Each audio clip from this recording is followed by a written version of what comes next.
Yes,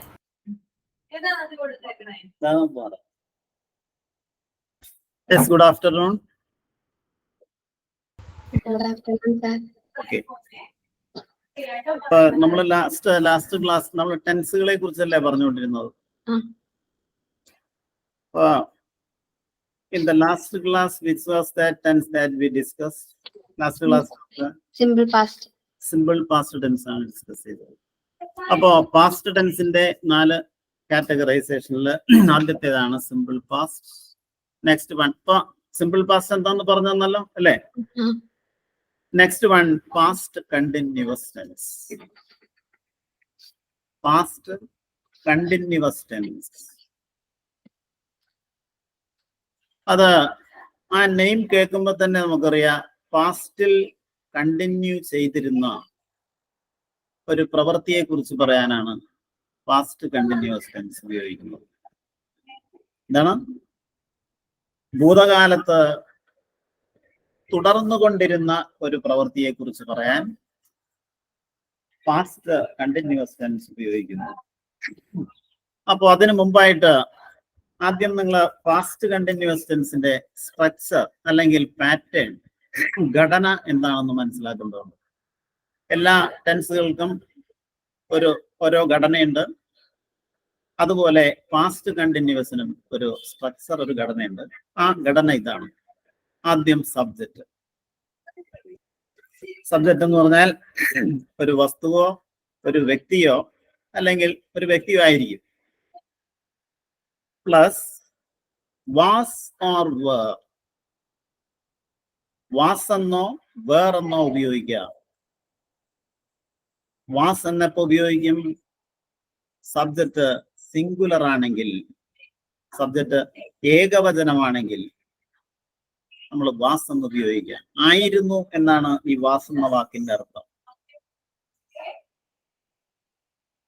subject plural ആണെങ്കിൽ, അതായത് subject ബഹുവചനമാണെങ്കിൽ നിങ്ങൾ വേർ എന്ന് ഉപയോഗിക്കുക, WERE.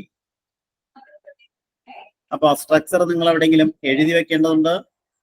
Subject plus was or were plus ING form of the verb, ING form of the verb plus object.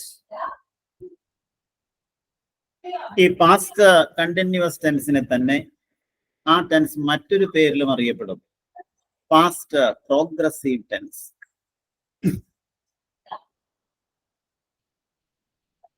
അപ്പൊ എന്താണ് അതിന്റെ സ്ട്രക്ചർ? ആ സ്ട്രക്ചർ ഒന്ന് പറഞ്ഞത് നിങ്ങള്. Subject plus was or were plus verb ING form plus ING ഫോമിനാണ് ഏറ്റവും പ്രാധാന്യം കേട്ടോ. കാരണം കണ്ടിന്യൂസ് ടെൻസ് എന്ന് കേട്ടാൽ അതിൽ ING എന്ന ആ രൂപം അല്ലെങ്കിൽ ജെറണ്ട് അഥവാ വെർബൽ നൗൺ ഉണ്ടായിരിക്കും. അതെന്താണെന്ന് പിന്നീട് ഞാൻ നിങ്ങളോട് പറയാം. അപ്പൊ ആദ്യം നിങ്ങൾ ഇതിന്റെ സ്ട്രക്ചർ മനസ്സിലാക്കാം. Subject plus was or were plus ING form of the verb plus object. ഇതാണ്, ഈ രീതിയിലാണ് നമ്മള് പാസ്റ്റ് കണ്ടിന്യൂസ് ടെൻസില് വാക്യങ്ങൾ ഉണ്ടാക്കുന്നത്. ഇപ്പോ ഞാനൊരു എക്സാമ്പിൾ പറയാം. I was writing. അതിന്റെ മലയാളം എന്താണെന്ന് വെച്ചാൽ ഞാൻ എഴുതുകയായിരുന്നു. I was writing. ഞാൻ എഴുതുകയായിരുന്നു. അപ്പോ അവൾ പഠിക്കുകയായിരുന്നു എന്ന് നിങ്ങൾ എങ്ങനെ പറയും? She was learning. She was learning. Rahana കമ്പ്യൂട്ടറിൽ ജോലി ചെയ്യുകയായിരുന്നു, എങ്ങനെ പറയും? Rehana was working on the computer. No, Rehana was working on the computer. No. Rijo question paper answer ചെയ്യുകയായിരുന്നു, എങ്ങനെ പറയും? Rijo was answering the question paper. അപ്പോ പാസ്റ്റ് കണ്ടിന്യൂസ് ടെൻസിന്റെ സ്ട്രക്ചർ ആണ് ഇപ്പൊ നിങ്ങളോട് പറഞ്ഞത്. ഇനി അതിന്റെ ഉപയോഗത്തെ കുറിച്ചാണ്. ഒന്നാമത്തെ ഉപയോഗം ഇതാണ്. ഭൂതകാലത്തിൽ തുടർന്നുകൊണ്ടിരുന്ന, അതായത് കഴിഞ്ഞുപോയ കാലത്ത് തുടർന്നുകൊണ്ടിരുന്ന ഒരു പ്രവൃത്തിയെ കുറിച്ച് പറയാനാണ് പാസ്റ്റ് കണ്ടിന്യൂസ് ടെൻസ് ഉപയോഗിക്കുന്നത്. എന്തിനാണ് പാസ്റ്റ് കണ്ടിന്യൂസിന്റെ ഒരു ഉപയോഗം? എന്താണ്? ഭൂതകാലത്ത് തുടർന്നുകൊണ്ടിരുന്ന പ്രവൃത്തി അവസാനിക്കുകയും ചെയ്തു. ഭൂതകാലത്തിൽ തന്നെ അത് അവസാനിച്ചു. തുടർന്നുകൊണ്ടിരുന്നു, അവസാനിച്ചു. അങ്ങനെയുള്ള പ്രവൃത്തി. ഇപ്പോ the children were playing cricket. ആ കുട്ടികൾ ക്രിക്കറ്റ് കളിക്കുകയായിരുന്നു. അതായത് കുറെ മുമ്പ് അവരവിടെ കളിക്കണ്ടായിരുന്നു, കുറച്ചു നേരം കളിച്ചു, അത് കഴിഞ്ഞു, അപ്പൊ അവരവിടെ കാണാനില്ല എന്നാണ് എൻ്റെ അർത്ഥം. അപ്പൊ ഒരിക്കലും നമ്മൾ ശ്രദ്ധിക്കേണ്ട കാര്യം ഇതാണ്, വാസ് ഓർ വേർ എപ്പോ ഉപയോഗിക്കും എന്നാണ് നമ്മൾ ആദ്യം മനസ്സിലാക്കേണ്ടത്. വാസ് എപ്പോഴാണ് ഉപയോഗിക്കുന്നത്? സിംഗുലർ ആയിരിക്കുമ്പോൾ. സബ്ജക്ട് സിംഗുലർ ആയിരിക്കുമ്പോൾ. വേറെന്നോ? സബ്ജക്ട് പ്ലൂറൽ ആയിരിക്കുമ്പോൾ. സബ്ജക്ട് പ്ലൂറൽ ആയിരിക്കുമ്പോൾ.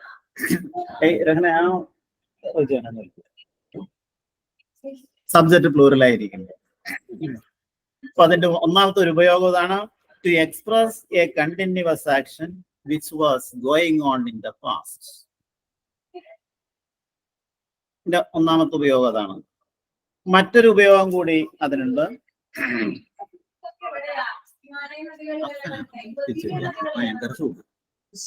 ഇവിടെ നിന്ന്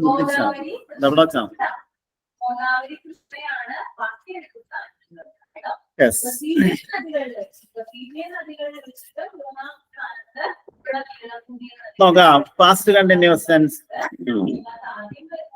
അപ്പൊ ഭൂതകാലത്ത് ഒരു സമയം തുടർന്നുകൊണ്ടിരുന്ന പ്രവൃത്തിയെ കുറിച്ച് പറയാൻ ഇത് ഉപയോഗിക്കുന്നു. കൂടാതെ പാസ്റ്റ് കണ്ടിന്യൂസ് ടെൻസിന്റെ മറ്റൊരു ഉപയോഗം, അത് നമുക്ക് വളരെ പ്രധാനപ്പെട്ട ഒന്നാണ്.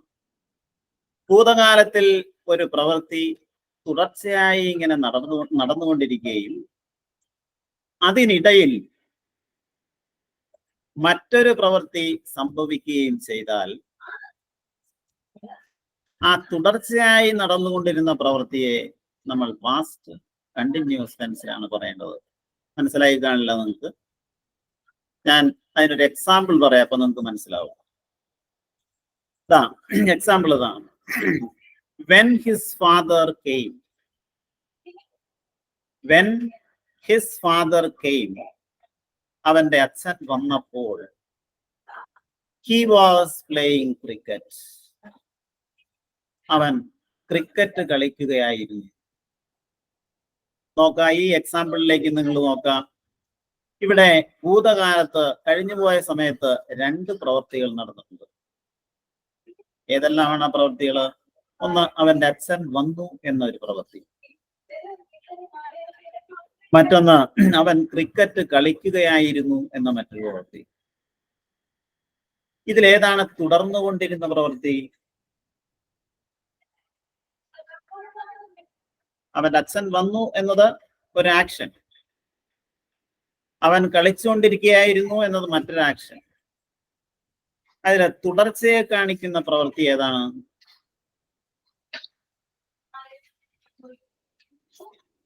ഏതാണ് പറയും? അതെ, അവൻ കളിച്ചുകൊണ്ടിരിക്കുകയായിരുന്നു, അവൻ കളിക്കുകയായിരുന്നു എന്നുള്ളതാണ് തുടർച്ചയായ പ്രവൃത്തി. അപ്പോ ആ തുടർച്ചയായ പ്രവൃത്തിയാണ് നമ്മൾ പാസ്റ്റ് കണ്ടിന്യൂസ് ടെൻസിൽ പറയേണ്ടത്. He was playing cricket. He was playing cricket. അതിനുശേഷം നടന്നതാണ്, അവൻ ക്രിക്കറ്റ് കളിച്ചുകൊണ്ടിരിക്കുന്നതിനിടയിലാണ് അച്ഛൻ വന്നത്. രണ്ടാമത് നടന്ന പ്രവൃത്തി ഏതാണ്? അച്ഛൻ വന്നു.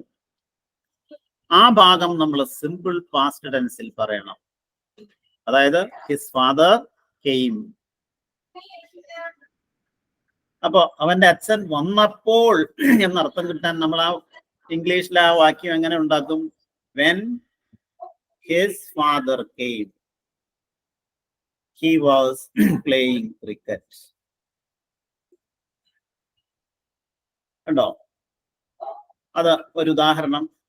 അതായത് ഇവിടെ പറയണ എന്താ, ഭൂതകാലത്ത് ഒരു പ്രവൃത്തി തുടർന്നു കൊണ്ടിരിക്കുകയും അതിനിടയിൽ മറ്റൊരു പ്രവൃത്തി ഉണ്ടാവുകയും ചെയ്താൽ ആ തുടർന്നു കൊണ്ടിരുന്ന പ്രവൃത്തിയെ നമ്മൾ was plus ING or were plus ING അല്ലെങ്കിൽ പാസ്റ്റ് കണ്ടിന്യൂസ് ടെൻസ് ഉപയോഗിച്ച് പറയണം. മറ്റൊരു ഉദാഹരണം ഞാൻ നിങ്ങളോട് മലയാളത്തിൽ പറയണം. അത് നമുക്ക് എങ്ങനെ past continuous tense simple past ഉപയോഗിച്ച് ഇംഗ്ലീഷിലേക്ക് ട്രാൻസ്ലേറ്റ് ചെയ്യാം എന്ന് ആണ് നമ്മൾ അടുത്തായിട്ട് നിങ്ങളോട് ചോദിക്കുന്നത്. സാധിക്കുമെങ്കിൽ നിങ്ങൾ ചെയ്യാം, ഒരു പരിധിവരെ നിങ്ങൾക്ക് സാധിക്കും. ഫോൺ അടിച്ചപ്പോൾ, അതായത് ഫോണിന്റെ ബെല്ലടിച്ചപ്പോൾ അവൾ ഒരു കത്തെഴുതുകയായിരുന്നു. ഫോണിന്റെ ബെൽ ഫോൺ അടിച്ചപ്പോൾ അവൾ ഒരു കത്ത് എഴുതുകയായിരുന്നു. ഇവിടെ തുടർച്ചയെ കാണിക്കുന്ന ഭൂതകാല പ്രവൃത്തി ഏതാണ്? Past action that shows continuity. She was writing it. She was writing a letter. എപ്പോൾ? When phone rang. Yes, when the phone rang. ഒരു വാക്യം ഉണ്ടാക്കിയുണ്ടോ നിങ്ങള്? അപ്പൊ ആ വാക്യം നമുക്ക് ഇങ്ങനെ എഴുതാം. When the phone rang, she was writing a letter. When the phone rang എന്നാണ് നിങ്ങൾ ആദ്യം എഴുതുന്നതെങ്കിൽ നിങ്ങളൊരു കോമ ഇട്ട് വേർതിരിക്കണം അത് ആ രണ്ട് സെന്റൻസുകളിൽ. But she was writing a letter when the phone rang എന്നെഴുതിയാലും ശരിയാണ്. അപ്പൊ അവിടെ കോമ ആവശ്യമില്ല.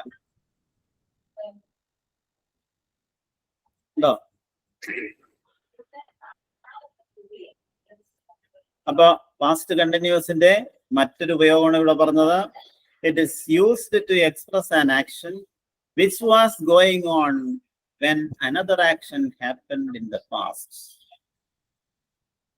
ഒരു എക്സാമ്പിൾ കൂടി നിങ്ങളോട് മലയാളത്തിൽ പറയാം, നിങ്ങൾ അത് ഇംഗ്ലീഷിലേക്ക് ട്രാൻസ്ലേറ്റ് ചെയ്യാൻ നോക്കാം. ഞാൻ ഡ്രൈവ് ചെയ്യുന്നതിനിടയിൽ, സോറി അല്ല, അടുത്തൊരു എക്സാമ്പിൾ വേറെ പറയാം. അത് മറ്റൊരു ഉപയോഗമാണ്, അത് നോക്കാം.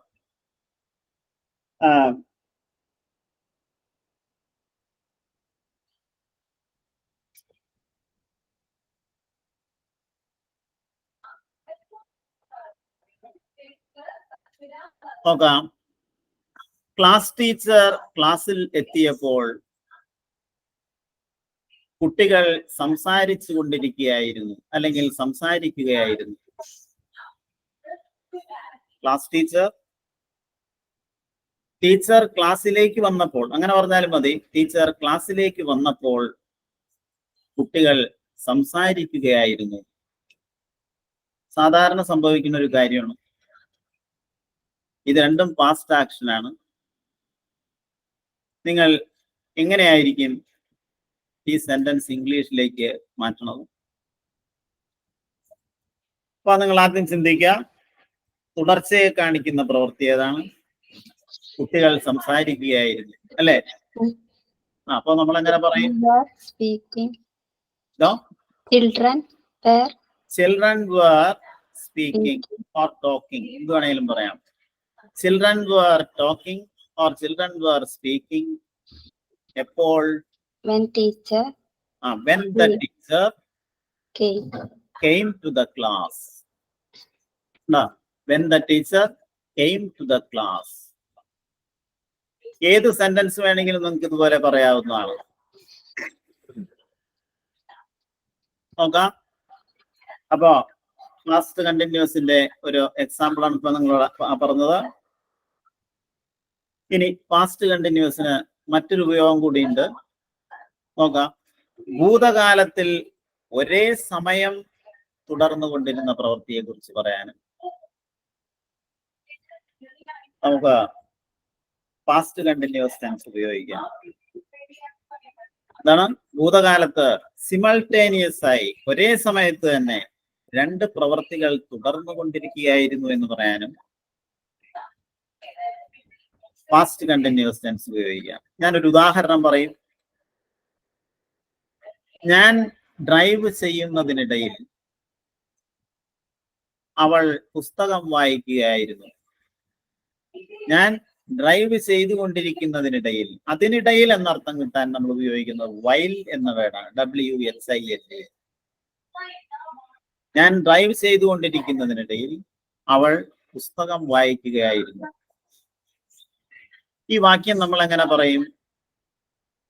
ഞാൻ ഡ്രൈവ് ചെയ്തുകൊണ്ടിരിക്കുന്നു, അതേ സമയം തന്നെ തുടർന്നുകൊണ്ടിരുന്ന മറ്റൊരു പ്രവൃത്തിയായിരുന്നു എന്ത്? അവൾ പുസ്തകം വായിക്കുകയായിരുന്നു എന്ന്. അപ്പോ while I was driving, while I was driving, She was reading. she was reading a book. അധ്യാപകൻ പഠിപ്പിച്ചുകൊണ്ടിരിക്കുന്നതിനിടയിൽ കുട്ടികൾ സംസാരിച്ചു കൊണ്ടിരിക്കുകയായിരുന്നു.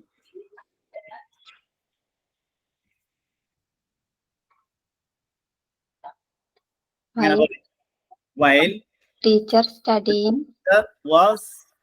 Teacher was studying. Studying അല്ല, ടീച്ചർ സ്റ്റഡി ചെയ്യല്ല, ടീച്ച് ചെയ്യല്ലേ ചെയ്യണത്. Teaching. While the teacher was teaching, children were speaking or talking. എങ്ങനെ വേണമെങ്കിലും പറയാം. ഇതാണ് പാസ്റ്റ് കണ്ടിന്യൂസ് ടെൻസ്. അതിന്റെ 3 ഉപയോഗങ്ങളാണ് ഇപ്പൊ നിങ്ങളോട് പറഞ്ഞത്. അതിൽ വാക്യങ്ങൾ നമ്മൾ കൺസ്ട്രക്ട് ചെയ്യുന്നുണ്ട്. ആദ്യം ടെൻസുകൾ പൂർത്തീകരിച്ചിട്ടാവാം ബാക്കി. ഇപ്പൊ പാസ്റ്റ് കണ്ടിന്യൂസിന് ഇത്രേ ഉപയോഗമുള്ളൂ. നിങ്ങളൊന്ന് പറഞ്ഞു നോക്കിയാ പാസ്റ്റ് കണ്ടിന്യൂസിന്റെ സ്ട്രക്ചർ അഥവാ പാറ്റേൺ എന്താണ്? Subject plus was or were plus വെർബിന്റെ ing form plus object. Was എന്നും വേറൊന്നും ഉപയോഗിക്കുന്നത് സിംഗുലർ ആയിരിക്കുമ്പോ വാസ്, സബ്ജക്റ്റ് സിംഗുലർ ആയിരിക്കുമ്പോ വാസ്, സബ്ജക്റ്റ് പ്ലൂറൽ ആയിരിക്കുമ്പോ വേർ. അതിന്റെ ഉപയോഗം എന്ന് പറഞ്ഞാൽ ഈ പറഞ്ഞ 3 ഉപയോഗങ്ങളാണ്. ഭൂതകാലത്ത് തുടർന്നുകൊണ്ടിരുന്ന ഒരു പ്രവൃത്തിയെ കുറിച്ച് പറയാൻ, പിന്നെ തുടർന്നു കൊണ്ടിരിക്കുമ്പോ തന്നെ ഒരു ആക്ഷനും മറ്റൊരു ആക്ഷൻ അതിനിടയിൽ സംഭവിക്കുകയാണെങ്കിൽ അപ്പോ പാസ്റ്റ് കണ്ടിന്യൂസ് ഉപയോഗിക്കാം. പിന്നെ അടുത്തതായിട്ട് 2 പ്രവൃത്തികൾ തുടങ്ങിക്കൊണ്ടിരിക്കും, ഒരേ സമയത്ത് തുടർന്നുകൊണ്ടിരുന്ന പ്രവൃത്തിയെ കുറിച്ച് പറയാനും പാസ്റ്റ് കണ്ടിന്യൂസ് ടെൻസ് ആണ് നമ്മൾ ഉപയോഗിക്കുന്നത്. ഓക്കെ, അപ്പൊ അത് നിങ്ങൾക്ക് മനസ്സിലായില്ലേ? സാർ ഒരു ഡൗട്ട് ചോദിച്ചോട്ടെ. ആ, ഐ പ്ലൂറൽ ആയിട്ടാണ് കാണുന്നതെങ്കിൽ ഐയുടെ കൂടെ വേറെ യൂസ് ചെയ്യത്തില്ലേ? എന്തോ ഐ പ്ലൂറൽ ആയിട്ടാണ് കാണുന്നതെങ്കിൽ വേറെ യൂസ് ചെയ്യില്ലേ അതിലൂടെ? അതായത് അത് നല്ലൊരു സംശയമാണ് ആ ചോദിച്ചത്. ഐ എന്ന പദം സത്യത്തിൽ നമ്മൾ നോക്കുമ്പോ ഒരാളെ ഉള്ളൂ. പക്ഷേ ഇംഗ്ലീഷിൽ അത് പ്ലൂറൽ ആയിട്ടാണ് കണക്കാക്കുന്നത്. അതുകൊണ്ടാണ് നമ്മൾ ഐ ഹാവ് എന്ന് പറയുന്നത്. ഐ ഹാസ് എന്നാണ് ശരിക്കും പറയേണ്ടതല്ലേ?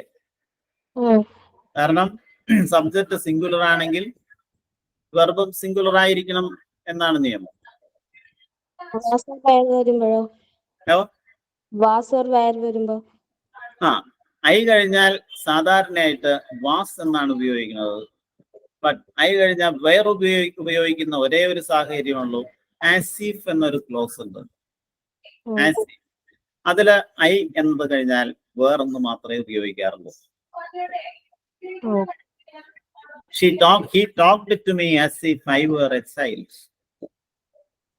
He talked to me as if I were a child. എന്ന് പറഞ്ഞാൽ അവൾ എന്നോട് സംസാരിച്ചു, ഒരു കുട്ടിയോട് സംസാരിക്കുന്ന പോലെയാണ് അവൾ എന്നോട് സംസാരിച്ചത്.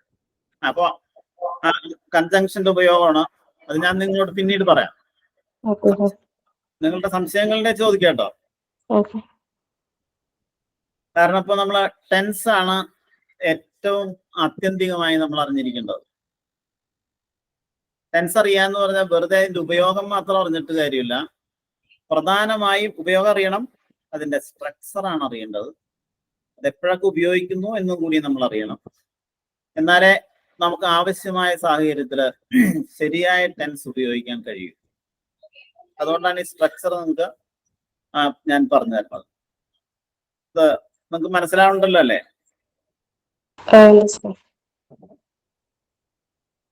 നെക്സ്റ്റ് അടുത്തതാണ് past perfect tense. Past perfect tense. പാസ്റ്റിൽ, അതായത് വളരെ നാളുകൾക്ക് മുമ്പ്, പെർഫെക്റ്റ് എന്ന് പറഞ്ഞാൽ പൂർത്തീകരിച്ച ഒരു പ്രവൃത്തിയെ കുറിച്ച് പറയാനാണ് പാസ്റ്റ് പെർഫെക്റ്റ് ടെൻസ് ഉപയോഗിക്കുന്നത്.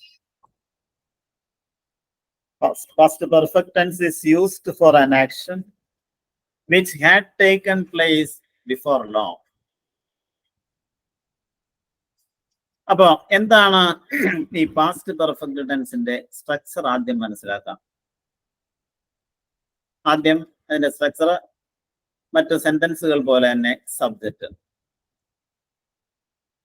കഴിഞ്ഞാൽ ഹാഡ് എന്ന് ഉണ്ടായിരിക്കണം. പാസ്റ്റ് പെർഫെക്റ്റില് ഹാഡ് എന്ന ആ വെർബ് മാത്രമേ ഉപയോഗിക്കാവൂ. പ്രസന്റ് പെർഫെക്റ്റ് ആണെങ്കിൽ നമുക്ക് ഹാസും ഹാവും ഉപയോഗിക്കാം.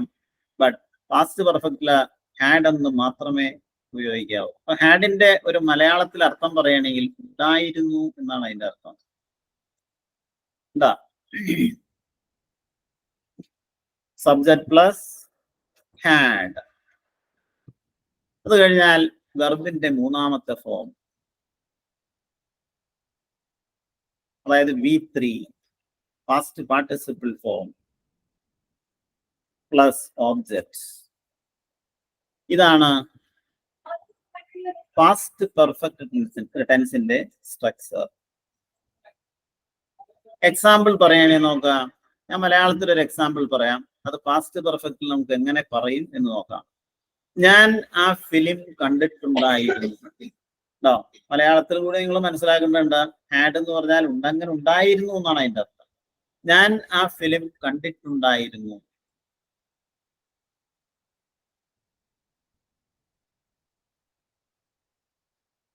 നമ്മൾ ഈ സെന്റൻസ് എങ്ങനെ ഇംഗ്ലീഷിലേക്ക് മാറ്റും?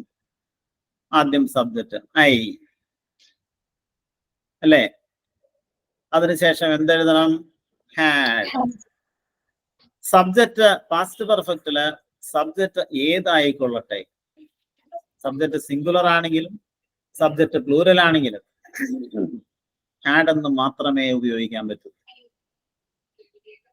അപ്പോ ഐ ഹാഡ് കാണുക എന്നുള്ളതിന്റെ past participle see, saw, scene.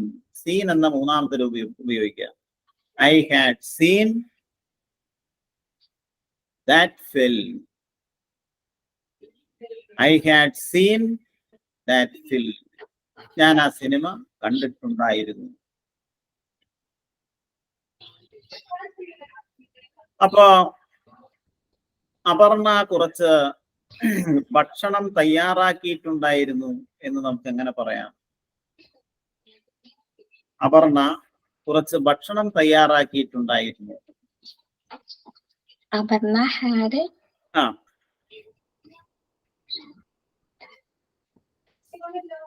Aparna had prepared some food. Had കഴിഞ്ഞാൽ വെർബിന്റെ കുക്കല്ലേ? കുക്കിന്റെ പാസ്റ്റ് പാർട്ടിസിപ്പിൾ ഉപയോഗിക്കുക. അപ്പൊ എന്താ? Cooked. Aparna had cooked some. Aparna had cooked some food. അപ്പൊ അങ്ങനെയാണ് സാധാരണ ഒരു പാസ്റ്റ് പെർഫെക്റ്റ് ടെൻസിലെ വാക്യം എഴുതുന്നത് ഇങ്ങനെയാണ്. ബട്ട് ഇതിന്റെ ഉപയോഗവും നേരത്തെ നമ്മൾ പറഞ്ഞ പോലെ തന്നെ വളരെ പ്രധാനപ്പെട്ട ഒന്നാണ്. ഓക്കെ. അപ്പൊ ഭൂതകാലത്തിൽ കുറെ നാളുകൾക്ക് മുമ്പ് പൂർത്തീകരിച്ച ഒരു പ്രവൃത്തിയെ കുറിച്ച് പറയാനാണ് ഇത് ഉപയോഗിക്കുന്നത്. ബട്ട് ഇവിടെയും നമുക്ക് പാസ്റ്റ് പെർഫെക്റ്റ് ടെൻസിന്റെ മറ്റൊരു ഉപയോഗമായിട്ട് നമുക്ക് പറയാൻ കഴിയുന്നത്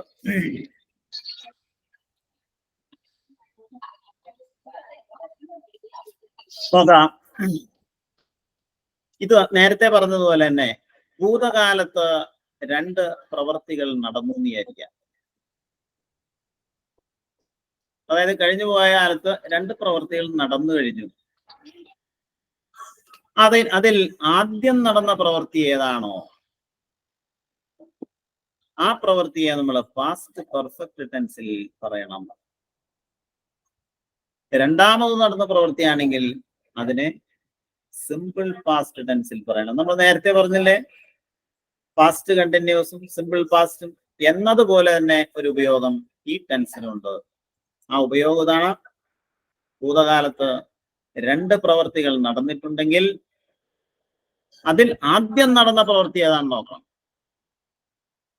ആ ആദ്യം നടന്ന പ്രവൃത്തിയാണ് ഹാഡ് പ്ലസ് പാസ്റ്റ് പാർട്ടിസിപ്പിൾ ഉപയോഗിച്ച് പറയേണ്ടത്. രണ്ടാമത് നടന്ന പ്രവൃത്തി നമ്മൾ ഈ സിമ്പിൾ പാസ്റ്റ്, നമ്മൾ ആദ്യം പഠിച്ച ആ സിമ്പിൾ പാസ്റ്റ് എന്ന് പറഞ്ഞ ടെൻസിൽ പറയണം. അത് ഇങ്ങനെ പറഞ്ഞാൽ ചിലപ്പോൾ ഒരു പക്ഷെ നിങ്ങൾക്ക് മനസ്സിലാവില്ല. ഞാൻ അത് നിങ്ങൾക്ക് ഒരു മലയാളത്തിൽ ഒരു സെന്റൻസ് പറഞ്ഞ് വിശദമാക്കി തരാം. നോക്കാം.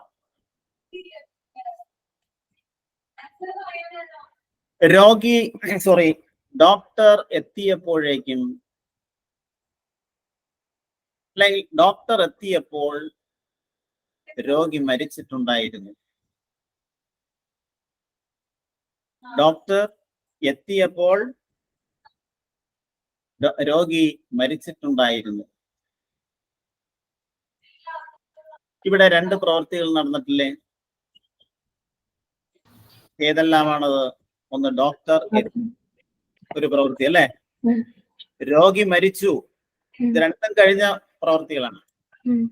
ഇതിൽ ആദ്യം നടന്ന പ്രവൃത്തി ഏതാണ്? രോഗി മരിച്ചു. ആ പ്രവൃത്തി പാസ്റ്റ് പെർഫെക്റ്റ് ടെൻസിൽ ആദ്യം അങ്ങോട്ട് പറയാം. അപ്പൊ എന്ത് പറയാം? The patient had died. The patient had died. അപ്പോൾ എന്നർത്ഥം കിട്ടാൻ നമ്മൾ നേരത്തെ ഉപയോഗിച്ച പോലെ തന്നെ വെൻ എന്ന് ഉപയോഗിക്കാം.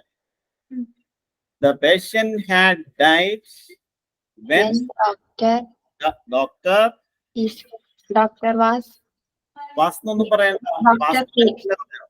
When the doctor came. No. The patient had died when the doctor came. അപ്പോ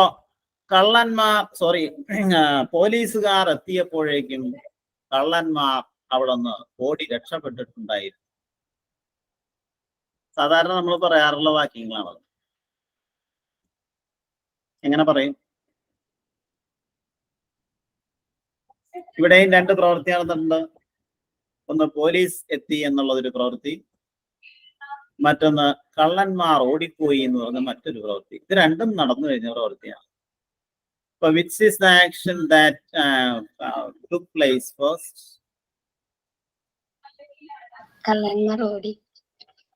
കള്ളന്മാർ ഓടിപ്പോയി. അപ്പൊ നിങ്ങൾ എന്ത് വേണം? അത് പാസ്റ്റ് പെർഫെക്റ്റിലാണ് പറഞ്ഞേക്കാം. അപ്പൊ എന്തെഴുതും? The thieves had run away. ഓടിപ്പോവാന്നുള്ളതിന് simple English run away, run away, ran away, past participle run away എന്ന് തന്നെയാണ്. അപ്പോ the thieves had run away. എപ്പോൾ? Police came. When the police, when ഉപയോഗിക്കണ്ടേ? When the police came. When the police came. നോക്കാം, police എത്തിയപ്പോഴേക്കും എന്നാണ് നിങ്ങൾക്ക് പറയേണ്ടതുണ്ടെങ്കിൽ അപ്പൊ നിങ്ങൾ വെൻ എന്നല്ല ഉപയോഗിക്കേണ്ടത്. പോലീസ് എത്തിയപ്പോഴേക്കും എന്നാണ് നിങ്ങൾക്ക് പറയുന്നുണ്ടെങ്കിൽ നിങ്ങൾ ഉപയോഗിക്കേണ്ടത് ബൈ ദ ടൈം എന്നാണ്. അപ്പൊ നമ്മൾ എങ്ങനെ പറയും? The thieves had run away. കള്ളന്മാർ ഓടിപ്പോയിട്ടുണ്ടായിരുന്നു. By the time the police arrived. By the time the police arrived എന്ന് പറഞ്ഞാൽ പോലീസ് എത്തിയപ്പോഴേക്കും, എത്തിയപ്പോൾ എന്നല്ല, എത്തിയപ്പോഴേക്കും.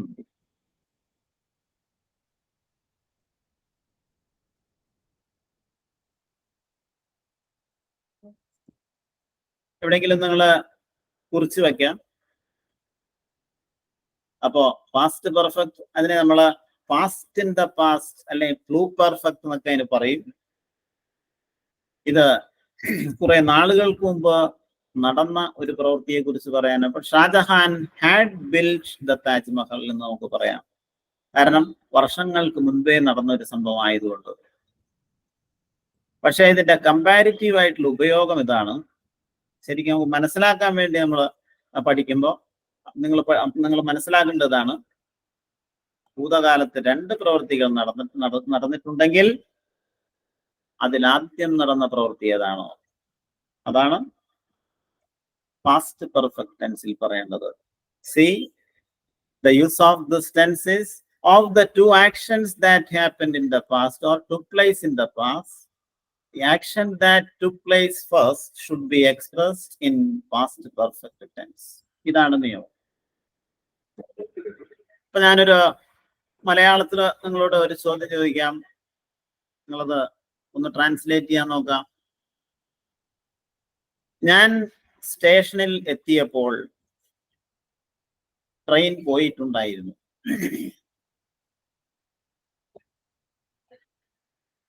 ഞാൻ സ്റ്റേഷനിൽ എത്തിയപ്പോൾ ട്രെയിൻ പോയിട്ടുണ്ടായിരുന്നു.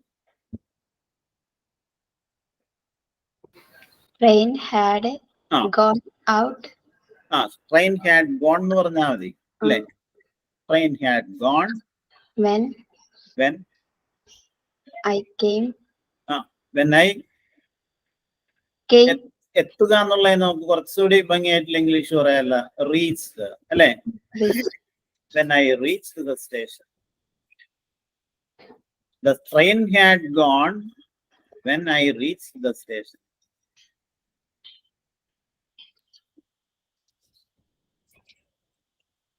ഓക്കെ,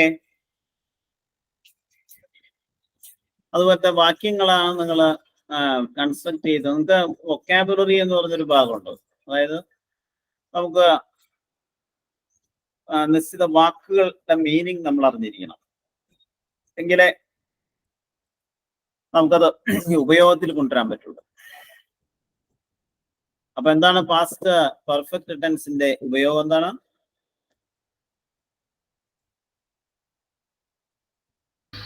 പൂർത്തീകരിച്ച കഴിഞ്ഞ കാര്യങ്ങൾ, കുറെ മുന്നേ പൂർത്തീകരിച്ച് കഴിഞ്ഞ കാര്യം. പിന്നെ ഏറ്റവും പ്രധാനപ്പെട്ടത് നമ്മൾ അത് ഉപയോഗിക്കണം എപ്പോഴാണ്? രണ്ട് കാര്യങ്ങള്. രണ്ട് കാര്യങ്ങൾ സംഭവിച്ചിട്ടുണ്ടെങ്കിൽ ആദ്യം നടന്ന കാര്യങ്ങള് പാസ്റ്റ് പെർഫെക്റ്റ് ടെൻസിൽ എഴുതാം, രണ്ടാമത്തേത് പാസ്റ്റ് സിമ്പിളിൽ എഴുതാം. Simple past. ഇതുപോലെ നിങ്ങൾ വലിയ റിസ്ക് എടുക്കാണ്ട് അത് മനസ്സിലാക്കലാണ് വേണ്ടത്. ഇത് ബൈഹാർട്ട് ചെയ്തിട്ട് കാര്യമില്ല അത്. ഓക്കെ,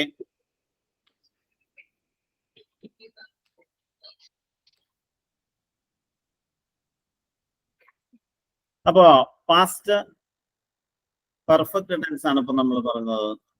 അടുത്തതാണ് പാസ്റ്റ് പെർഫെക്റ്റ് കണ്ടിന്യൂസ്. ഈ ടെൻസ് ഒന്നും സാധാരണ നമ്മൾ ഉപയോഗിക്കാറില്ല, എങ്കിലും അതെന്താണെന്നൊന്നും മനസ്സിലാക്കി വെച്ചേക്കാം. അതായത് ഭൂതകാലത്തിൽ ആരംഭിച്ച് ഭൂതകാലത്തിൽ തന്നെ അവസാനിച്ച തുടർച്ചയായ പ്രവൃത്തികളെ കുറിച്ച് പറയാനാണ് ഈ പാസ്റ്റ് പെർഫെക്റ്റ് കണ്ടിന്യൂസ് ടെൻസ് ഉപയോഗിക്കുന്നത്. ഈ ആശയം തന്നെ നമുക്ക് പാസ്റ്റ് കണ്ടിന്യൂസ് ടെൻസിലും പറയാം. പക്ഷെ ഇങ്ങനൊരു ടെൻസ് ഉണ്ടെന്നും അത് നിങ്ങൾ അതിന്റെ സ്ട്രക്ചർ എന്താണെന്നൊന്നും മനസ്സിലാക്കി വെച്ചേക്കാം. ഇതിന്റെ ഘടന subject plus had been plus ing form of the verb plus objects.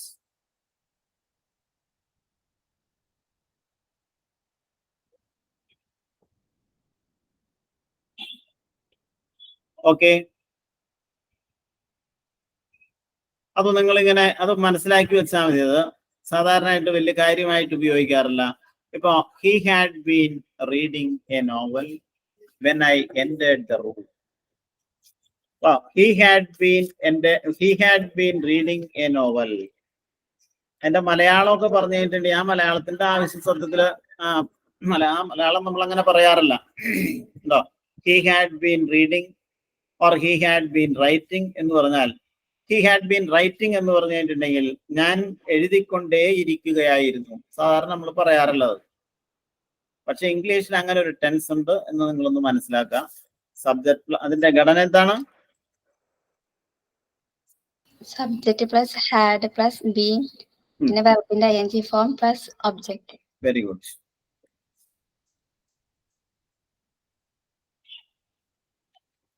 അതിന് ഉപയോഗം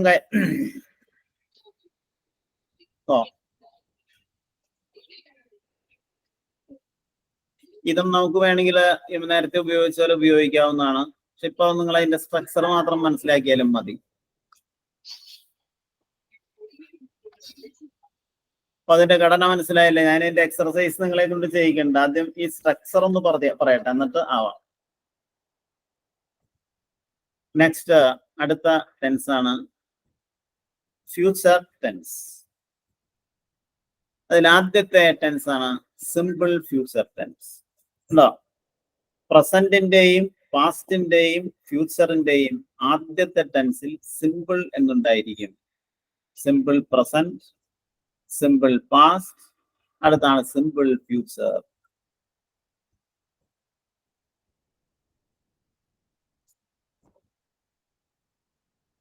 സിമ്പിൾ ഫ്യൂച്ചർ എന്ന് പറഞ്ഞാൽ ഭാവിയിൽ സംഭവിക്കാൻ പോകുന്ന കാര്യങ്ങളെ കുറിച്ച് പറയാൻ, അതിനാണ് സിമ്പിൾ ഫ്യൂച്ചർ ടെൻസ് ഉപയോഗിക്കുന്നത്. നമുക്കറിയാവുന്നതാണോ? ഭാവിയിൽ നടക്കാൻ പോകുന്ന കാര്യങ്ങളെ കുറിച്ച് പറയാനാണ് സിമ്പിൾ ഫ്യൂച്ചർ ടെൻസ് ഉപയോഗിക്കുന്നത്. ഈ സിമ്പിൾ ഫ്യൂച്ചർ ടെൻസിന്റെ ആ ഘടന ഒന്ന് മനസ്സിലാക്കാൻ നിങ്ങൾ subject plus will or shall. Subject കഴിഞ്ഞാൽ വിൽ എന്നോ ഷാൽ എന്നോ ഉപയോഗിക്കുക. Plus base form of the verb, വെർബിന്റെ ആദ്യത്തെ form, plus objects.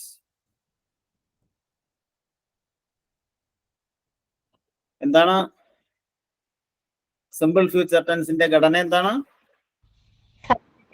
Will or shall plus വെർബിന്റെ ഫസ്റ്റ് ഫോം ഒബ്ജക്റ്റ് പ്ലസ്. ഇത് ഉപയോഗിക്കുന്നത് to denote or to express an action that will happen in the future. ഭാവിയിൽ എപ്പോഴെങ്കിലും ആയിക്കോട്ടെ. ഭാവി എന്ന് പറഞ്ഞാൽ നാളെ ആവാം, മറ്റന്നാളാവാം, 2 കൊല്ലം കഴിഞ്ഞിട്ടാവാം. ഭാവിയിൽ ഏത് സമയത്തും സംഭവിക്കാൻ പോകുന്ന കാര്യങ്ങളെ കുറിച്ച് പറയാനാണ് ഇത് ഉപയോഗിക്കുന്നത്. സബ്ജക്ട് കഴിഞ്ഞാൽ നമ്മൾ വിൽ ഓർ ഷാൽ എന്ന് ഉപയോഗിക്കണം എന്ന് പറഞ്ഞു. വിൽ എന്ന് എപ്പോ ഉപയോഗിക്കും, ഷാൽ എന്ന് എപ്പോ ഉപയോഗിക്കും, അതാണ് നമ്മൾ ഇനി അടുത്തായിട്ട് മനസ്സിലാക്കേണ്ടത്. നോക്കാം. സബ്ജക്ട് ഫസ്റ്റ് പേഴ്സൺ ആണെങ്കിൽ, ഫസ്റ്റ് പേഴ്സൺ എന്ന് പറഞ്ഞപ്പോ എന്താണെന്ന് നിങ്ങൾ ചോദിക്കും. ഇംഗ്ലീഷിലെ ഫസ്റ്റ് പേഴ്സൺ എന്ന് പറഞ്ഞാൽ ഐ, അതുപോലെ വി, WE. ഐ, വി, ഇവയാണ് നമ്മള് ഫസ്റ്റ് പേഴ്സൺ എന്ന് പറയുന്നത്. സെക്കൻഡ് പേഴ്സൺ എന്ന് പറഞ്ഞാൽ യു. അതെന്താണെന്ന് കൂടി ഞാൻ പറഞ്ഞുതരാം നിങ്ങൾക്ക്. യു, YOU, യു, നിങ്ങൾ അല്ലെങ്കിൽ നീ. ഇതിനെ സെക്കൻഡ് പേഴ്സൺ എന്നാണ് പറയുന്നത്. തേർഡ് പേഴ്സൺ എന്ന് പറഞ്ഞാൽ ഹി, ഷീ, ദേ, ഇറ്റ്. ഈ വാക്കുകളെയാണ് നമ്മൾ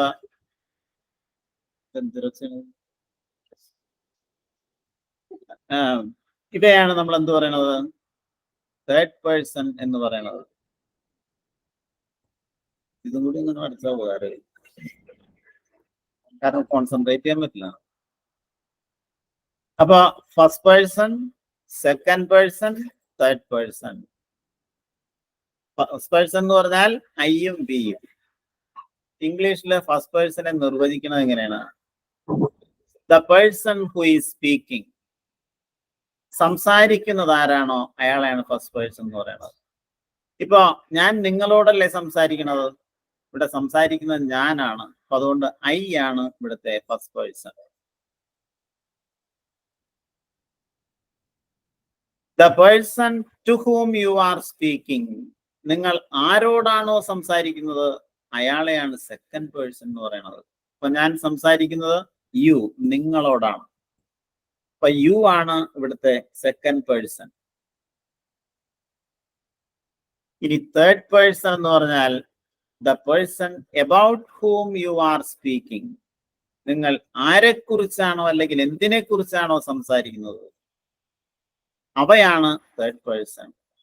അപ്പോ ഹി, നമ്മൾ അവനെ കുറിച്ച് പറയുന്നു, അവളെ കുറിച്ച് പറയുന്നു ഷീ, അവർ ദേ അവരെ കുറിച്ച് പറയുന്നു, ഇറ്റ് ഇതിനെ കുറിച്ച് പറയുന്നു. അപ്പോ ഹി, ഷീ, ദേ, ഇറ്റ്, ഈ വാക്കുകളെ നമുക്ക് തേർഡ് പേഴ്സൺ എന്ന് പറയാം.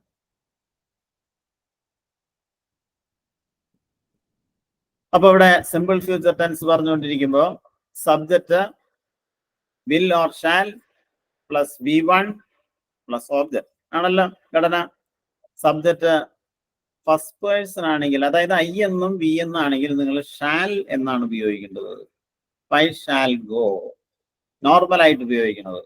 I shall go, we shall go, I shall teach, we shall teach. കൂടാതെ സെക്കൻഡ് ആൻഡ് തേർഡ് പേഴ്സന്റെ കൂടെ, അതായത് യു എന്ന വാക്കിന്റെയും ഹി, ഷീ, ദേ, ഇറ്റ് എന്നീ വാക്കുകളുടെ കൂടെ ഫ്യൂച്ചർ ടെൻസ് ഉണ്ടാക്കാൻ വിൽ എന്നുമാണ് സാധാരണയായിട്ട് ഉപയോഗിക്കുന്നത്. എന്നാൽ ഇത് മറിച്ചും ഉപയോഗിക്കാം. ആ ഉപയോഗത്തെ കുറിച്ച് നമുക്ക് പിന്നീട് വേറെ ക്ലാസ്സുകളുണ്ട്, അതിൽ പറയാം. ഇപ്പൊ എങ്ങനെ സിമ്പിൾ ഫ്യൂച്ചർ ടെൻസ് ഉണ്ടാക്കാം എന്നുള്ളതാണ് നോക്കാം.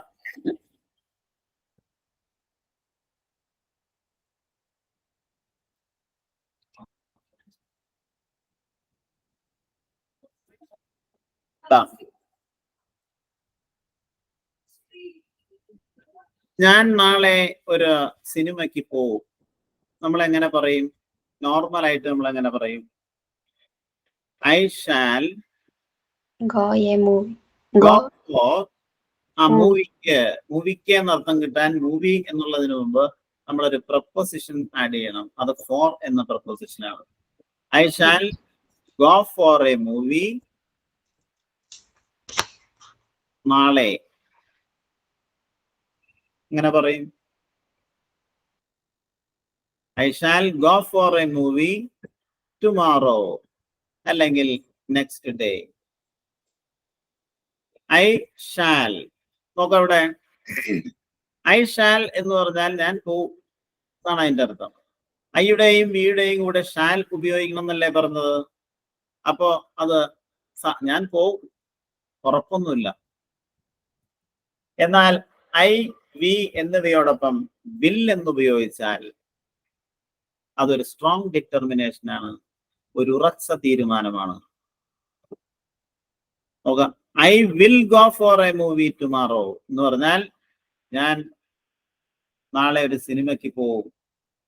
തീർച്ചയായും ഞാൻ ഡിറ്റർമൈൻ ചെയ്തൊരു കാര്യമാണത്. എന്താ വ്യത്യാസം നോക്കിയേ? I shall go for a movie and I will go for a movie, ഈ രണ്ട് വാക്യങ്ങൾ തമ്മിലുള്ള ചെറിയ ഒരു അർത്ഥ വ്യത്യാസമാണ് ഇപ്പൊ പറഞ്ഞത്. I shall go for a movie എന്ന് പറഞ്ഞാൽ ഞാൻ ഒരു സിനിമയ്ക്ക് പോവും, സാധ്യതയുണ്ട്, ഉറപ്പൊന്നുമില്ല. But I will go for a movie എന്ന് പറഞ്ഞാൽ സ്ട്രോങ് ആയിട്ട് ഞാൻ നാളെ പോവും. ഐ ഷാൽ കിൽ യു, ഞാൻ നിങ്ങളെ കൊല്ലും, അവസരം കിട്ടിയാൽ കൊല്ലും. But I will kill you എന്ന് പറഞ്ഞാലാ ഞാൻ നിങ്ങളെ കൊല്ലുക തന്നെ ചെയ്യും. അപ്പൊ ഐയുടെ ഐ, വി എന്നിവയോടൊപ്പം ഷാൽ എന്ന് ഉപയോഗിച്ചാൽ നോർമൽ ആയിട്ടുള്ള ഫ്യൂച്ചർ ടെൻസിനെയാണ് അത് കാണിക്കുന്നത്. എന്നാൽ വിൽ എന്ന് ഉപയോഗിച്ചാൽ ഒരു സ്ട്രോങ് ഡിറ്റർമിനേഷനെയാണ് അത് കാണിക്കുന്നത്. ഇതുപോലെ തന്നെയാണ് സെക്കൻഡ് ആൻഡ് തേർഡ് പേഴ്സന്റെയും കൂടെ നമ്മൾ വില്ലല്ലേ ഉപയോഗിക്കുന്നത്. അപ്പൊ you will, he will, she will. She will sing a song. She will sing a song. അവൾ ഒരു പാട്ട് പാടും. എന്നാൽ ഈ സെക്കൻഡ് ആൻഡ് തേർഡ് പേഴ്സന്റെ കൂടെ ഷാൽ ഉപയോഗിച്ചാൽ അർത്ഥത്തിൽ വ്യത്യാസം വരും. യു ഷാൽ ഗോ ദർ എന്ന് പറഞ്ഞാൽ നിങ്ങൾ അവിടെ പോവും എന്നല്ല, നിങ്ങൾ അവിടെ പോവണം. ഒരു ഓർഡറാണ്. അപ്പൊ സെക്കൻഡ് ആൻഡ് തേർഡ് പേഴ്സന്റെ കൂടെ ഷാൽ ഉപയോഗിച്ചാൽ അതൊരു ഓർഡറിനെയോ സ്ട്രോങ് ഡിറ്റർമിനേഷനെയോ ഒബ്ലിഗേഷനെയോ ഒക്കെയാണ് അത് കാണിക്കുന്നത്. You shall not come here എന്ന് പറഞ്ഞാൽ അതൊരു പ്രൊഹിബിഷനാണ്, നിങ്ങളിവിടെ വരരുത്. അത്രയും വ്യത്യാസമുണ്ട്. Whatever beats the form of simple future tense is this: subject plus will or shall plus V1 plus object. അങ്ങനെ ചെയ്യും, പോകും, വരും എന്നൊക്കെ പറയാനാണ് നമ്മളത് ഉപയോഗിക്കുന്നത്. അപർണ ഇംഗ്ലീഷ് ഗ്രാമർ പഠിക്കും എന്നപ്പോ നമുക്ക് എങ്ങനെ പറയാൻ കഴിയും? I shall. അല്ല, അപർണ എന്ന് തന്നെ പറയാം, പേര് പറയാം. അപർണ വിൽ. അപർണ എന്ന് പറഞ്ഞു കഴിഞ്ഞിട്ടുണ്ടെങ്കിൽ നമുക്ക് ഒരു തേർഡ് പേഴ്സണിലെ അത് ഉൾപ്പെടുത്താൻ പറ്റുള്ളൂ. അപ്പൊ വില്ലെന്ന് ഉപയോഗിക്കാം. Aparna will learn English grammar അല്ലേ? അതുപോലത്തെ വാക്യങ്ങൾ നിങ്ങൾ ഉണ്ടാക്കാം.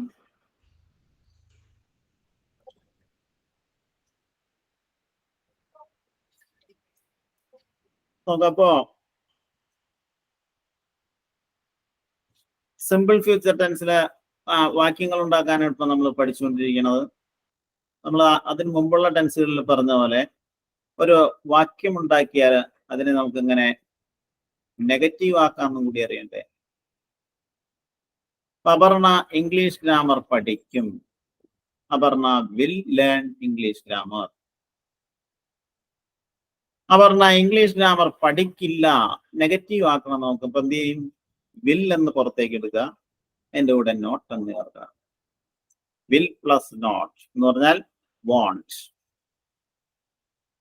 എന്താണ് won't? Aparna will not learn English grammar.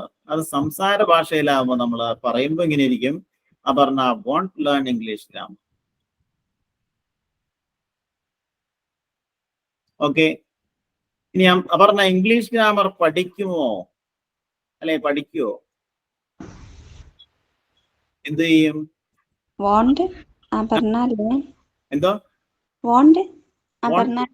Will Aparna learn English grammar. Want Aparna learn English grammar എന്ന് ചോദിച്ചാൽ അതിന്റെ മലയാള അർത്ഥം അപർണ ഇംഗ്ലീഷ് ഗ്രാമർ പഠിക്കില്ലേ? അപർണ ഇംഗ്ലീഷ് ഗ്രാമർ പഠിക്കുവോ എന്നാണ് നമുക്ക് ചോദിക്കേണ്ടതെന്നുണ്ടെങ്കിൽ will Aparna learn English grammar.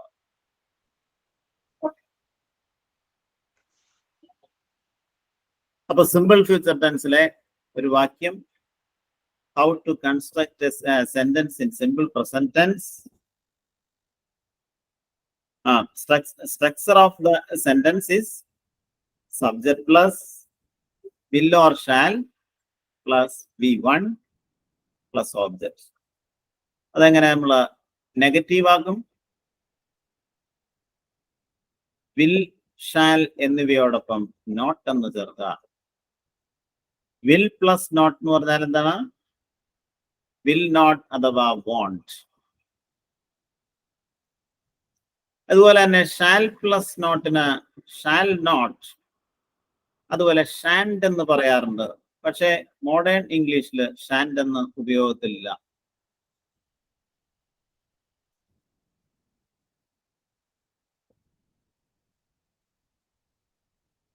നിങ്ങൾ എഴുതി വെക്കണ്ടോ? അതോ നിങ്ങൾ പറയണം എല്ലാവരും? പറയൂ. സിമ്പിൾ ഫ്യൂച്ചറിന്റെ സ്ട്രക്ചർ എന്ന് പറഞ്ഞേ. Subject plus will or shall plus object. ശരി. അത് നെഗറ്റീവ് ആക്കാനും പറ്റും, നിങ്ങൾ പഠിക്കേണ്ടതാണ്. അത് ക്വസ്റ്റ്യൻ ആക്കി മാറ്റണം.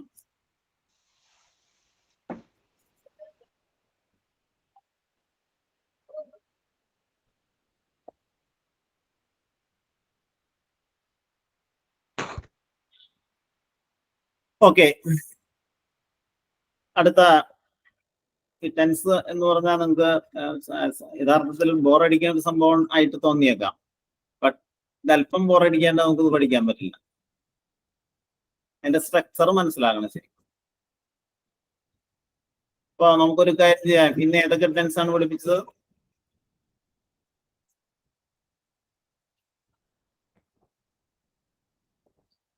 ആദ്യം നമ്മൾ പഠിപ്പിച്ച പാസ്റ്റ് കണ്ടിന്യൂസ് അല്ലേ? യെസ്. അശ്വിനി, പാസ്റ്റ് കണ്ടിന്യൂസിന്റെ സ്ട്രക്ചർ ഒന്ന് പറയാമോ? Subject plus was or were plus verb plus ing plus object. അതിലൊരു വാക്യം പറയാമോ? He was learning.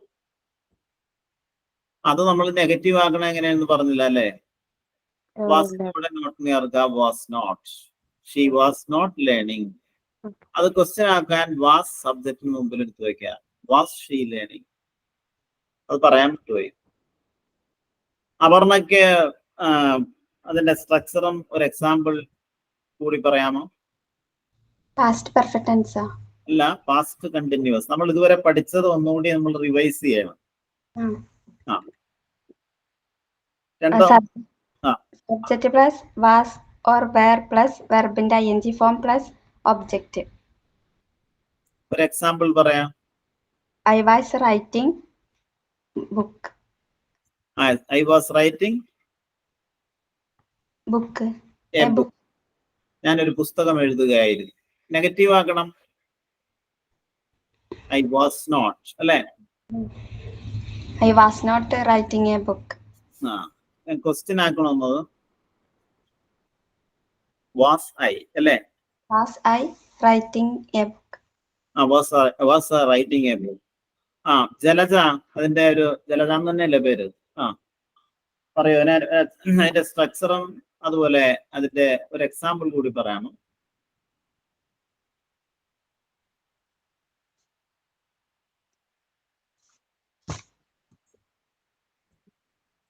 Yes, മ്യൂട്ടാണ്. Okay, അപ്പൊ പറഞ്ഞോ. എന്താ അപർണയ്ക്ക് എന്തെങ്കിലും സംശയം ഉണ്ടോ? ഇല്ല. അതുപോലെ നമ്മൾ പഠിച്ചൊന്നും കൂടി വെറുതെ നിങ്ങൾ എത്രത്തോളം മനസ്സിലാക്കി എന്നറിയാൻ വേണ്ടി ചോദിക്കുന്നതാണ്. പിന്നെ പാസ്റ്റ് പെർഫെക്റ്റ് ടെൻസ് ആണ് അടുത്തായിട്ട് പറഞ്ഞത്. അതിന്റെ സ്ട്രക്ചർ ഒന്ന് പറയാമോ Aparna? Subject plus had plus വെർബിന്റെ മൂന്നാമത്തെ ഫോം ഒബ്ജക്റ്റ്. അതെ. എന്തിനാ അത് ഉപയോഗിക്കുന്നത്? കുറച്ച് മുന്നേ പൂർത്തീകരിച്ച് കഴിഞ്ഞ കാര്യം. കുറച്ചു മുന്നല്ല, കുറെ നാളുകൾക്ക് മുമ്പ് അല്ലെ? പിന്നെ വേറെ ഏതെങ്കിലും സമയത്ത് ഉപയോഗിക്കുമോ? രണ്ട് പ്രവർത്തികൾ ഭൂതകാലത്ത് നടന്നുകൊണ്ടിരിക്കുന്ന രണ്ട് പ്രവർത്തികൾ. അവര്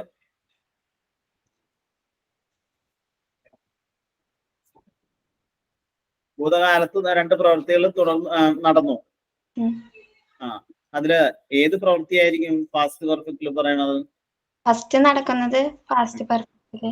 അതെ, അതാണ് നിങ്ങൾ ഓർത്തിരിക്കേണ്ടത്. ഫസ്റ്റ് നടക്കുന്നത് പാസ്റ്റ് പെർഫെക്റ്റില്, രണ്ടാമത് നടന്നത് പാസ്റ്റ് സിമ്പിൾ. സിമ്പിൾ പാസ്റ്റിലും പറയണം. അശ്വനിക്ക് അതിന്റെ സ്ട്രക്ചർ ഒന്ന് പറയാമോ? അതിന്റെ ഉപയോഗം കൂടി ഒന്ന് പറയാം. ഇപ്പൊ പറഞ്ഞതാണോ? ഏതാ? പാസ്റ്റ് പെർഫെക്റ്റ് ടെൻസില്. അത് അശ്വനി കൂടി ഒന്ന് പറയാൻ, അതാണ് ഇപ്പൊ ചോദിക്കുന്നത്. Subject plus had plus V3 plus object. അത് ഉപയോഗം യൂസ്. പാസ്റ്റില് കഴിഞ്ഞു പോയ കാര്യങ്ങൾ പറയാനായിട്ട്. കഴിഞ്ഞു പോയ കാര്യങ്ങൾ. പിന്നെ രണ്ട് കാര്യങ്ങൾ നടന്നിട്ടുണ്ടെങ്കിൽ അതിൽ ആദ്യത്തെ കാര്യം പറയാൻ വേണ്ടിയിട്ടാണ്. ഭൂതകാലത്തിൽ കഴിഞ്ഞു പോയ രണ്ട് കാര്യങ്ങൾ ഒരുമിച്ച് പറയാനായിട്ട്. അപ്പൊ നിങ്ങൾ ചെയ്യേണ്ടത് എന്താന്ന് വെച്ചാൽ ഇത്രയും ടെൻസ് ഇല്ലേ, ഇതിലെ ഈ ടെൻസുകളിൽ നിങ്ങൾ സ്വയം വാക്യങ്ങൾ ഉണ്ടാക്കണം, 10 വീതം. അപ്പൊ നമ്മൾ കുറച്ചു നേരം ഇരുന്ന് വർക്ക് ചെയ്യണം, അല്ലെ ഇത് മറന്നുപോയിക്കൊണ്ടിരിക്കും. എത്ര നേരം നമ്മളത് കൂടുതൽ റിപ്പീറ്റ് ചെയ്യണോ അത്രയും വേഗത്തിൽ നമുക്കത് മനസ്സിലാക്കാൻ കഴിയും. ഇതിന്റെ സ്ട്രക്ചർ അറിയില്ല എങ്കിൽ നമുക്കിത് എഴുതാനോ ഉപയോഗിക്കാനോ പറ്റില്ല. അപ്പൊ നിങ്ങൾ ആദ്യം ചെയ്യേണ്ടത് ഇതിന്റെ സ്ട്രക്ചർ പഠനം. ഇന്ന് നമ്മളെ സിമ്പിൾ ഫ്യൂച്ചർ ടെൻസ് കാര്യമാണ് പറഞ്ഞത് അല്ലേ? അത്രയും ഭാഗം നിങ്ങൾ വ്യക്തമായിട്ടൊന്ന് പഠിക്കുക അടുത്ത ക്ലാസ്സിൽ. അതിൽ നിന്ന് ചോദ്യങ്ങൾ ചോദിച്ചതിന് ശേഷമാണ് നമുക്ക് അടുത്ത ദിവസത്തെ ക്ലാസ് ആരംഭിക്കേണ്ടത്. Okay then. അപ്പൊ ഇന്നത്തെ ക്ലാസ് നമുക്ക് വൈൻഡപ്പ് ചെയ്യാൻ സമയമായിരിക്കുന്നു. Thank you. നമുക്ക് അടുത്ത ക്ലാസ്സിൽ കാണാം. Thank you sir.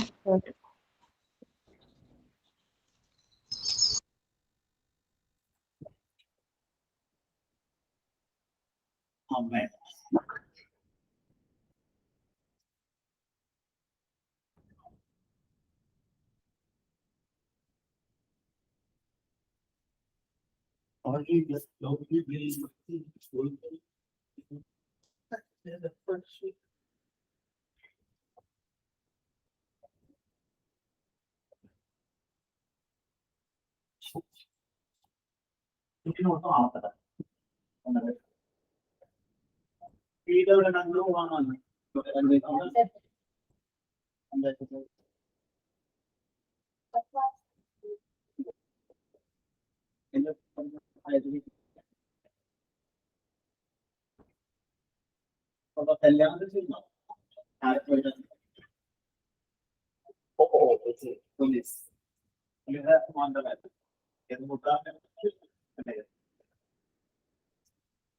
ഒത്താളെ ഞങ്ങൾ പഠിപ്പിച്ച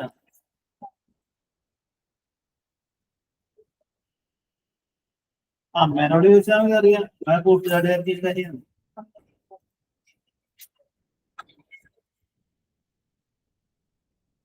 ശരി.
അതിന്റെ നേരത്തൊക്കെ നീ തിരിച്ചു